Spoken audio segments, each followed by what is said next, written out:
সারা দেশে আইন শৃঙ্খলার অবনতির অভিযোগ তুলে স্বরাষ্ট্র উপদেষ্টার পদত্যাগের দাবিতে গভীর রাতে বিক্ষোভ করেছেন ঢাকা বিশ্ববিদ্যালয়ের শিক্ষার্থীরা।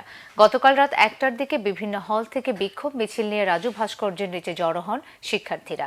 তারা জানান, আইন শৃঙ্খলা পরিস্থিতির চরম অবনতির কারণেই স্বরাষ্ট্র উপদেষ্টার পদত্যাগ চান তারা। মিছিল শেষে সংক্ষিপ্ত সমাবেশে তারা বলেন, সারা দেশে পথে ঘাটে মানুষের নিরাপত্তা নেই, ব্যর্থতার দায় নিয়ে স্বরাষ্ট্রমন্ত্রীর পদত্যাগ করা উচিত। বলেন, সারা দেশে অব্যাহতভাবে চুরি, ছিনতাই ও সন্ত্রাসী কর্মকাণ্ড বাড়ায় গভীর উদ্বেগ প্রকাশ করা হয় শিক্ষার্থীদের পক্ষ থেকে। স্বরাষ্ট্র উপদেষ্টা কিভাবে নিশ্চিন্তে রাতে ঘুমায়, আমাদের সেটা প্রশ্ন। প্রিয় আসিফ নজরুল সাহেব, আপনি কিভাবে রাতে ঘুমান যেখানে আমাদের নিরাপত্তা নাই, আমরা স্বাধীনভাবে রাস্তায় চলতে পারি না, ছিনতাই রাহাজানি যেন দৈনন্দিন একটি কার্যক্রমে পরিণত হয়েছে। প্রিয় ভাইয়েরা, এখানে যত প্রকার দেশি বিদেশি ষড়যন্ত্র আছে, প্রত্যেকটা ষড়যন্ত্রকে জাতির সামনে উন্মোচিত করে প্রত্যেকটা যে ছিনতাই, চুরি, ধর্ষণ, রাহাজানি যেগুলো কায়েম করার চেষ্টা করা হচ্ছে, প্রত্যেকটার বিচার করতে হবে।